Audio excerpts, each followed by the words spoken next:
मध्य प्रदेश व विदर्भात झालेल्या जोरदार पावसामुळे तापी व पूर्णा नदीला पूर आला असून परिणामी हतनूर धरण पातळीत वाढ होत असल्याने दिनांक 20 ऑगस्ट दुपारी 12 वाजता हतनूर धरणाचे 41 पैकी 20 दरवाजे पूर्णपणे उघडण्यात आले आहे। याद्वारे धरणातून 3517 क्युमेक्स तर 1,24,203 क्युसेक्स इतका प्रवाह नदी पात्रात सोडण्यात आला आहे।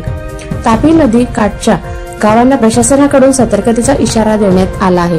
सोमवार नंतर मंगळवारी सलग दुसऱ्या दिवशी हतनूर मधून मोठा विसर्ग झाला। पाणलोट क्षेत्रात येणाऱ्या मध्य प्रदेश व विदर्भात झालेल्या पावसामुळे हतनूर धरणाची जलपातळी वाढली आहे। यामुळे यंदाच्या पावसाळ्यातील सर्वाधिक विसर्ग मंगळवारी करण्यात आला। सोमवारी धरणाचे 6 दरवाजे पूर्ण तर 14 दरवाजे 1 मीटरने असे एकूण 20 दरवाज्यातून प्रति सेकंद 64,732 क्युसेक वेगाने विसर्ग झाला होता।